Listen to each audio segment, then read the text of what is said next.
comme font les hommes. Ils sondent les reins et les cœurs.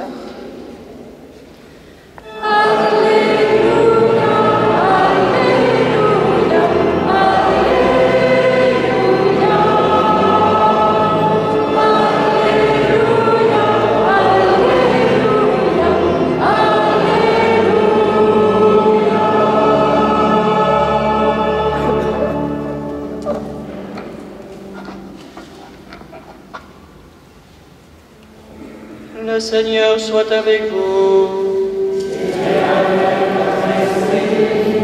Évangile de Jésus-Christ selon saint Luc.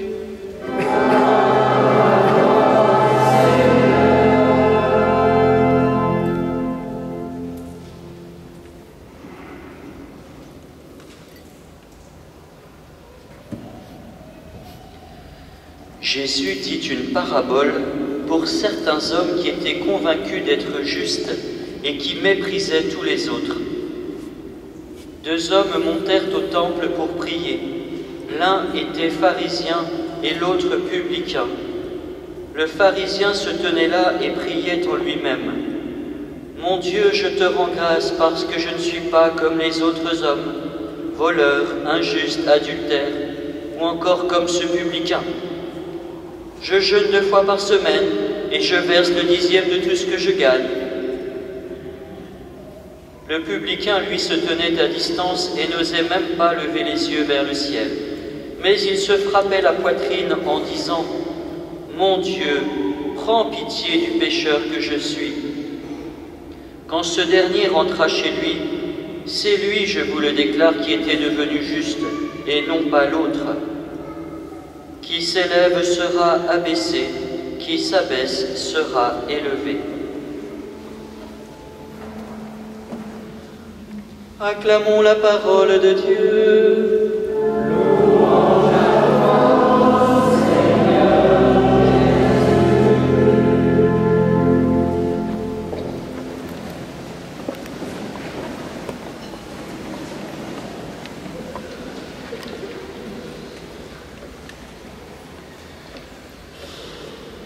Frères et sœurs, mettons-nous à l'écoute du Christ dans cet évangile. Qu'est-ce que Jésus nous apprend et comment, en quoi cela nous rejoint? En introduction de cet évangile, de cette homélie, on pourrait reprendre la conclusion de Jésus. Ceux qui sont convaincus d'être justes et qui méprisaient les autres. Et puis ceux qui se considèrent comme pécheurs. Alors on pourrait, si vous le voulez bien, premier point, mettre dans 2 colonnes les 2 personnages de la parabole que Jésus nous adresse aujourd'hui. Première colonne, le pharisien, deuxième colonne, le publicain. Première colonne, le pharisien. D'abord, il est orgueilleux. « Je te rends grâce, car je... » Et on va voir combien de fois il va dire « je » dans ce passage. Il se justifie. « Je jeûne 2 fois par semaine. Je verse le 10e de ce que je gagne. » Ce sont des bonnes choses. Jeûner, partager, payer la dîme, prier. Mais il se justifie. Il met son honneur dans ce qu'il fait, pas dans celui pour qui il le fait. Et puis, il se compare. Je ne suis pas comme. Et du coup, tout de suite, c'est la conséquence immédiate, il juge. Je ne suis pas comme les autres hommes. Et eux, comment ils sont? Voleurs, injustes, adultères. Et on voit que cet homme, il se dit avec beaucoup de mots, une sorte d'étalage. Il parle de lui. Et il se dit avec complaisance.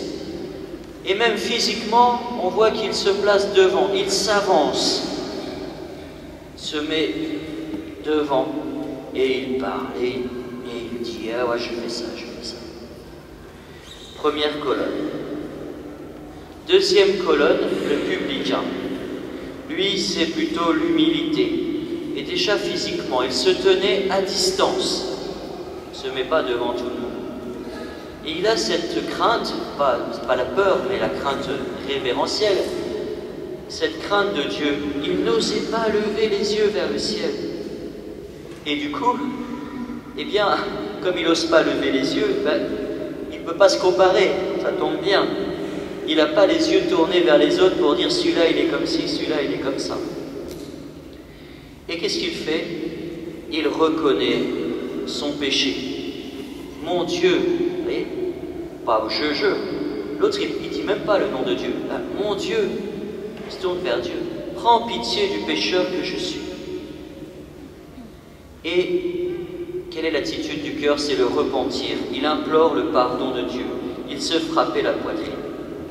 Et vous avez remarqué, il n'y a pas 3, 4, 5 phrases, il y a une phrase, une seule phrase, qui s'adresse à Dieu. Mon Dieu. Il reste en arrière. Il fait participer son corps à la prière. Il s'impose extérieurement une attitude qui correspond à l'intérieur de son cœur. Il a trop conscience de ce qu'il est pour se mettre en valeur. Donc vous avez les deux colonnes. Et Jésus dit, le premier, il s'est mis en valeur, il n'est pas justifié. Le deuxième, il s'est fait tout petit, il a demandé pardon, il est justifié. Celui qui veut s'élever sera abaissé, celui qui veut s'abaisser sera élevé. Saint Jean Chrysostome, qui commente ce passage avec ses formules à lui formidables, raconte cette histoire. C'est comme deux chars qui font la course, vous savez, comme avec Bénur, qui font la course de chars. Deux chars. Il y en a un qui est conduit par la vertu et l'orgueil. Donc ça, c'est le pharisien. La vertu. Ah, c'est vrai, il est vertueux, il fait des bonnes choses, des choses vertueuses, il fait des choses voulues par Dieu, hein, la prière, le partage, le jeûne. On retrouve d'ailleurs pour le carême. Et Jésus propose ça aussi, hein, jeûner, prier et partager. Donc il y a la vertu, et l'orgueil. Hein, les deux guides du char, les deux conducteurs du char, c'est la vertu et l'orgueil. Et puis de l'autre côté, il y a le publicain. Il y a deux guides de son char, il y a le péché et l'humilité. Alors à votre avis, qui va gagner la course? Et Saint Jean Chrysostome dit que c'est le second char qui arrive en premier, parce que c'est l'humilité qui gagne. On pourrait se dire c'est la vertu, bien sûr, formidable, meilleur, premier, mais il y a l'orgueil. Il y a le péché, mais il y a l'humilité, et c'est l'humilité qui gagne. C'est vrai, ce sont des bonnes choses, le jeûne, l'aumône, mais ils sont pervertis par la vaine gloire et la présomption. Le pharisien s'acquitte vraiment des pratiques pieuses de son groupe religieux, mais il y trouve l'assurance de sa justice, et du coup il n'attend plus rien de Dieu. Il se confie en lui-même, uniquement en lui-même. Il n'a plus besoin de Dieu, pas besoin de Dieu. Tandis que de l'autre côté, le publicain, Dieu écoute la prière du pécheur. Ce n'est pas que Dieu soit insensible à la prière de qui le sert de tout son cœur, mais, pécheurs ou justes, nous devons nous tenir devant Dieu, conscients de notre petitesse et de notre pauvreté. Quand Dieu choisit le petit David pour être roi d'Israël, il va dire à son père, Jessé, Samuel va dire au père de David, Jessé, il va lui dire, Dieu ne regarde pas aux apparences, il regarde au cœur. La justice que le pharisien prétendait acquérir par ses œuvres est un don que seul Dieu peut accorder. C'est pas moi qui, par mes mérites, vais me sauver, réussir à me sauver, c'est ça. C'est par pure grâce de Dieu. En même temps, les œuvres, je fais une petite parenthèse, c'est une réponse d'amour à ce salut. C'est pas pour l'obtenir, c'est une réponse d'amour à ce salut. Alors ça, c'est un peu le commentaire de cette parabole, de cet évangile. Maintenant, qu'est-ce que ça nous révèle pour nous? Eh bien, Jésus nous avertit du danger, c'est plus qu'un danger. Je pense que c'est la pire chose qui puisse arriver à un chrétien, et à un homme, et à tout homme, mais particulièrement à un chrétien, c'est de se croire juste. Moi, je n'ai pas de péché. bien Dieu ne peut pas nous pardonner. Si on dit qu'il n'y a pas de péché, Dieu ne peut pas nous pardonner. Et frères et sœurs, c'est une réalité importante de la vie spirituelle, un secret, de la vie spirituelle, un secret très important, peut-être le plus important. Le Seigneur souffre plus de notre manque de confiance en lui, en son pardon, que de notre péché. Je répète, le Seigneur souffre plus de notre manque de confiance en lui, en son pardon, que de notre péché. C'est pas moi qui dis ça, c'est Jésus, et puis c'est repris par les saints. Lisez une Sainte Thérèse de Lisieux, relisez un Claude de la Colombière, Saint Claude de Paray-le-Monial. Il souffre plus de notre manque de confiance. Parce que si on n'a pas confiance en lui, si on ne vient pas vers lui, il ne peut pas nous pardonner. C'est peut-être ce que Jésus appelle le péché contre l'Esprit Saint. C'est le seul péché que Dieu ne peut pas remettre. Pourquoi il ne peut pas le remettre? Parce qu'on ne croit pas, on ne veut pas du pardon. Donc Dieu ne peut pas agir. C'est nous qui l'empêchons. Le Seigneur demande juste une seule chose, une seule condition pour nous pardonner. Nous reconnaître humblement pécheurs. Remettre notre péché à Dieu en regrettant. Mais il y a ce drame qui est depuis le début de l'histoire de l'humanité, du péché originel, ce drame de l'orgueil.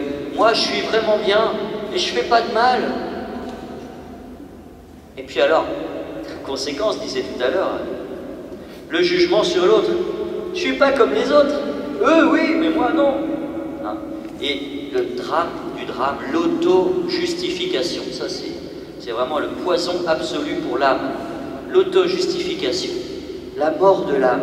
C'est l'enfermement sur soi. L'amour de soi. Comme dirait au Saint-Augustin, l'amour de soi au mépris de Dieu.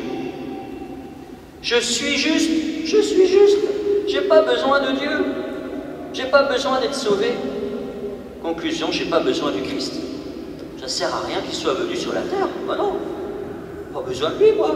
Je suis bien comme je suis. Alors, vous allez me dire, oui, ça ne me concerne pas tellement. Ben, des fois, j'entends, j'ai tué personne. J'ai pas tué, j'ai pas volé. Je vais à la messe. Je suis pas mal, quand même. Bon, ben, puis à mon âge, on ne fait plus de péché. Je suis désolé, hein. S'il y en a qui se sentent concernés, je viendrai me voir après la messe. On vient d'installer une chapelle de confession.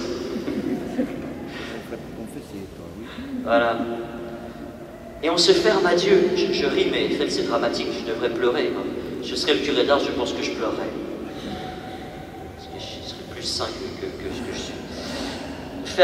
On se ferme à Dieu, à son amour, à sa grâce.